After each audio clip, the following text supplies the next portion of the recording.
तो आइए देखते हैं वेरिएबल क्या होते हैं। तो मैं आपको जल्दी से बताता हूँ कि वेरिएबल होते क्या हैं। तो गाइस वेरिएबल एक कंटेनर की तरह होते हैं जो किसी वैल्यू को होल्ड कराने के काम आते हैं, मतलब वो अपने अंदर उस वैल्यू को होल्ड करके रखते हैं। तो मैं आपको बताता हूँ पाइथन के अंदर वेरिएबल किस तरीके से यूज करे जाते हैं। जैसे कि मैंने यहाँ पे एक वेरिएबल का नाम लिखा नेम, उसके बाद हमें क्या लगाना है यहाँ पे इज इक्वल्स टू। अब ये जो इज इक्वल्स टू है यहाँ पे बराबर का सिंबल नहीं है, यहाँ पे ये असाइनमेंट ऑपरेटर कहलाता है कि हम क्या करेंगे इस वेरिएबल के अंदर एक वैल्यू को असाइन करेंगे। जैसे कि मैंने यहाँ पे नेम के अंदर वैल्यू असाइन कर दी तालिब, तो ये मेरा क्या बन गया, एक वेरिएबल बन गया। जी हाँ, ये मेरा नेम नाम का वेरिएबल क्रिएट हो चुका है। अब अगर मैं यहाँ पे इस नेम को प्रिंट के अंदर डालता हूँ तो देखते हैं हमारे यहाँ पे क्या आउटपुट आता है। मैंने फाइल को सेव करा, सेव कराने के बाद यहाँ पे रन करा, तो रन करने के बाद हमें देखो यहाँ पे इसने नेम को प्रिंट कर दिया तालिब। और इसने हमें यहाँ पे नेम प्रिंट नहीं करा, इसने हमें क्या प्रिंट करा, जो इसके अंदर हमने वैल्यू को होल्ड कराया था।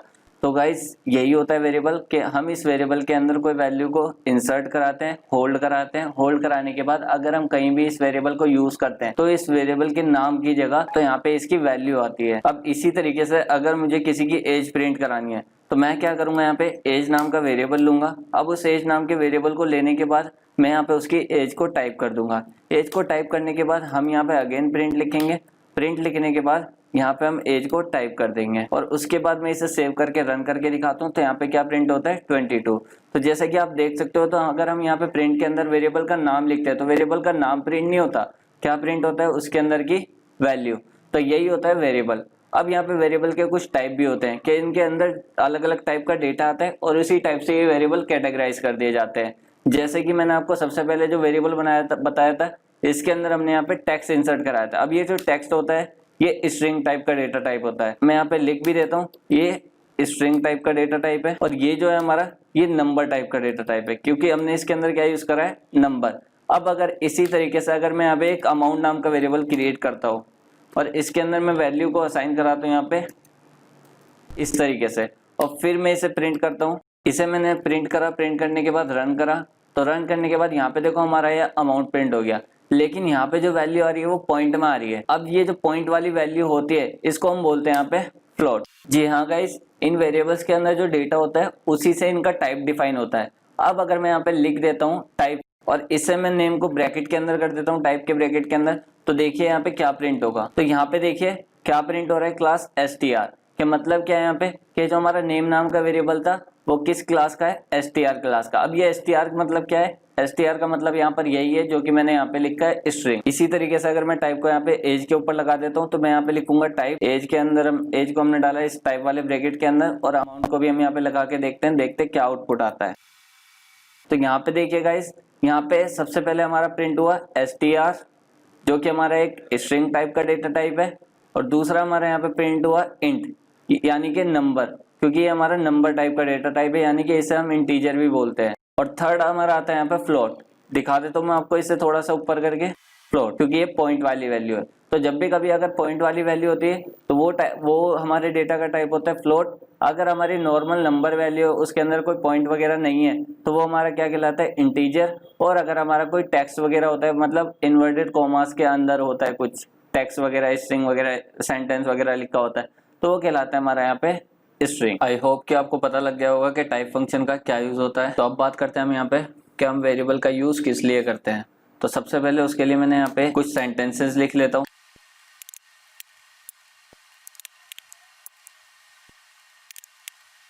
तो देखिए मैंने यहाँ पे 3 सेंटेंसेस लिख लिए हैं जिसमें मैंने लिखा Talib is a good teacher, Talib is a good programmer, Talib is a good boy. अब मुझे क्या करना है यहाँ पे कि अब मुझे इन तीनों सेंटेंस के अंदर जो नाम आ रहा है तालिब, मुझे क्या करना है उसकी जगह कोई और नाम लिखना है। जैसे कि लाइक मुझे यहाँ पे लिखना है HKR is a good teacher, HKR is a good programmer, HKR is a good boy. तो उसके लिए मुझे क्या करना पड़ेगा, हर एक लाइन के अंदर मुझे जाना पड़ेगा और मैं यहाँ पे टाइप करूंगा HKR, फिर यहाँ पे भी मैं जाऊंगा HKR, यहाँ मैं जाऊंगा HKR। तो यहाँ आप देख सकते हो कि यहाँ तो 3 लाइन थी तो मैंने बड़ी इजीली यहाँ पे HKR टाइप कर दिया। लेकिन अगर यही लाइन हमारी 50 होती, 100 होती, तो उसके अंदर मुझे ये HKR करना बहुत मुश्किल होता।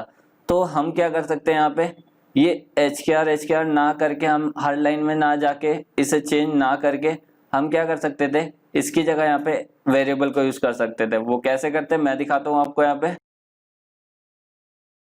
तो देखिए मैंने जहां जहां तालिब लिखा था वहां मैंने क्या करा, अपने वेरिएबल का नाम लिख दिया। जो हमने वेरिएबल सबसे पहले बनाया था नेम, वही हमने वेरिएबल को यहाँ पे प्रिंट फंक्शन के अंदर यूज कर लिया जहां जहां हमने तालिब लिखा था। देन उसके बाद हमारा जो टेक्स्ट था हमने कोमा लगा के लिख दिया। अब उसके बाद में इसे सेव करने के बाद आपको इसका आउटपुट दिखाता हूँ कि आउटपुट क्या आता है। तो यहाँ पे देखिए इसका आउटपुट क्या आ रहा है। पहले तो ये हमने जो प्रिंट करा रखा था वो आ गया यहाँ पे इनका टाइप। देन उसके बाद यहाँ पे देखो इसका output, Talib is a good teacher, Talib is a good programmer, Talib is a good boy. तो इसी तरीके से अगर मुझे अब यहाँ पे तालिब की जगह क्या करना है, HKR करना है, तो मैं क्या करूंगा, सबसे ऊपर जाऊंगा और यहाँ पे तालिब की जगह क्या कर दूंगा, HKR।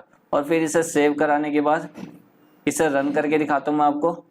तो यहाँ पे देखो HKR is a good teacher, HKR is a good programmer, HKR is a good boy. तो यही होती है इंपॉर्टेंस ऑफ वेरिएबल, कि अगर आप कोई वेरिएबल यूज करते हो तो आप उसकी वैल्यू को कहीं भी एक्सेस कर सकते हो। आपको क्या करना पड़ेगा, अगर उसकी वैल्यू को चेंज करना है तो सिर्फ आप एक जगह वैल्यू को चेंज करोगे, बाकी अपना आप सारी जगह चेंज हो जाएगी। तो अब बात करते हैं कि हमें वेरिएबल का नाम डिफाइन करने इससे पहले हमें क्या क्या चीजें ध्यान में रखनी है। अगर आप कोई भी वेरिएबल डिफाइन करते हो तो उसका जो नेम है वो स्टार्टिंग किसी नंबर से नहीं कर सकते। अगर हाँ आप अंडरस्कोर से उसकी स्टार्टिंग करना चाहते हो तो वो आप कर सकते हो। उसके एंड में भी आप अंडरस्कोर यूज कर सकते हो। लेकिन अगर आपको वेरिएबल के अंदर नंबर यूज करना ही है तो या तो आप लास्ट में यूज करोगे या फिर उस वेरिएबल के नेम के बीच में यूज करोगे। साथ ही साथ मैं आपको बता दूं, पाइथन के अंदर जो वेरिएबल होते हैं वो सारे केस सेंसिटिव होते हैं। क्या अगर आपने किसी वेरिएबल का नाम लिखा है इस तरीके से कि आपने फर्स्ट कैरेक्टर कैपिटल कर दिया, बाकी सब स्मॉल कर दिया, तो ये एक अलग वेरिएबल हो जाएगा। और दूसरा वेरिएबल आपने डिफाइन करा है नेम, और इसका लास्ट वाला कैरेक्टर आपने क्या कर दिया, कैपिटल, तो ये दो अलग वेरिएबल है।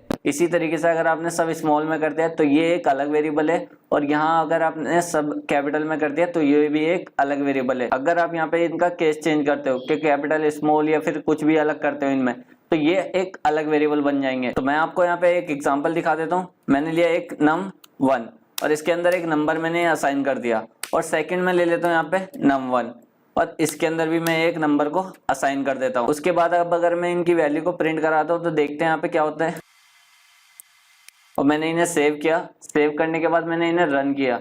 तो रन करने के बाद आप देख सकते हो यहाँ पे इनकी दोनों अलग अलग वैल्यू आ रही है, क्योंकि ये दो अलग अलग वेरिएबल है। अगर आपको नहीं पता केस सेंसिटिव क्या होता है, केस सेंसिटिव का मतलब यही होता है कि अगर आपने कैपिटल में लिखा है तो वो कैपिटल वाला ही वेरिएबल आप आगे यूज करोगे, अगर आपने स्मॉल में लिखा है तो आप स्मॉल वाला ही आगे यूज करोगे। तो आशा करता हूँ आप लोगों को यहाँ पे ये समझ आ गया होगा कि वेरिएबल क्या होता है, वेरिएबल्स के टाइप क्या होते हैं, कि अगर आपको किसी भी वेरिएबल का टाइप वगैरह चेक करना है तो आप यहाँ पे टाइप फंक्शन का यूज कर सकते हो। और गाइस जरूरी नहीं है कि आप वेरिएबल का नाम यहाँ पे नेम ही रखो, आप इसकी जगह कुछ और भी लिख सकते हो, first name, last name, second name, आप कुछ भी ABCD कुछ भी लिख सकते हो वेरिएबल के नेम की जगह। साथ ही साथ मैं आपको बता देता हूँ कि ये जो सारा कोड है जो हमने आज करा है, यहाँ पे प्रोग्रामिंग करी है, ये आपको मेरी वेबसाइट के ऊपर मिल जाएगा, जो मैंने आपको बताया था पहले भी, learnwithhkr.herokuapp.com। बाकी मैं इसका लिंक डिस्क्रिप्शन में दे दूंगा, आप इस प्लेलिस्ट को यहाँ पे एक्सेस कर लेना और यहाँ पर आपको इसका कोड मिल जाएगा। ओके गाइस, इसी के साथ हम वीडियो को एंड करते हैं। Okay bye bye, thank you.